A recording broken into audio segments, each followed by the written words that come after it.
Teenage Sex and Death at Camp Miasma is a slasher movie, a little bit meta. It's directed and written by Jane Schoenbrunn, and they have a bit of a career trajectory explosion.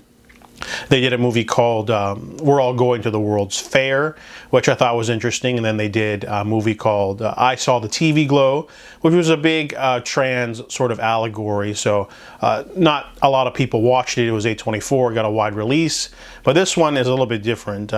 Teenage Sex and Death at Camp Miasma is a homage to slasher films. So at the beginning of the film, we get a sort of rundown of, in the credits, we get a sort of rundown of this fictional horror franchise, very similar to the Jason franchise, where Little Death is a sort of trans killer who rises from the lake and slashes up teens and whoever comes to the camp.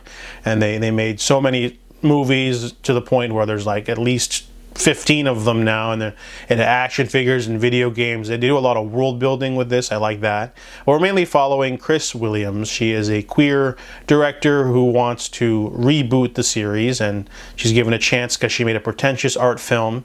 However, she's going out to the middle of nowhere, Northeast Pacific, in order to contact Billy Presley, the original Final Girl actress from the first film, who quit acting after a couple of roles.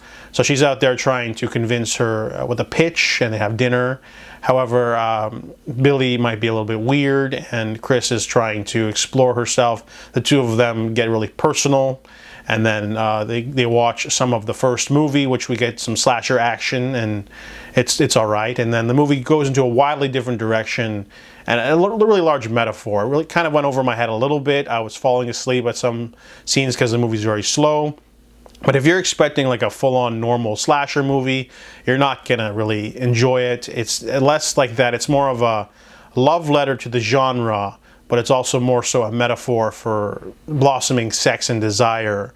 So the movie's really, you could say pretentious, I guess, but it's also really cerebral in that sense, where what you're seeing on screen isn't exactly what's happening on screen, or whatever's happening is something else. It's really out there and different. It's the reason why people like Jane Schoenbrunn films maybe now, because they really don't always are clear with the narrative. Especially I Saw the TV Glow. I didn't get it when I watched it, but I talked with some people in the theater after, and then I started to like peel back some layers. So this movie's the same way, where you watch it and you think, oh, this is kind of weird, but then once you think about it a little and peel back some layers, it becomes a little bit of a mental exercise.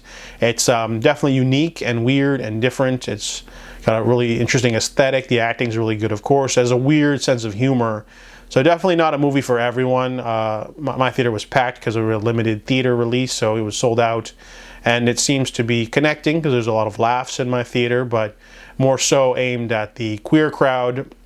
And so there's some trans elements in the movie too, because of they try to subvert the sort of the killer a little bit, the origin, because it's very transphobic, like the original Sleepaway Camp. They definitely throw in a lot of homages to other slashers, but not too much. So Teenage Sex and Death at Camp Miasma is really interesting, weird, and different, and I give it a 6 out of 10.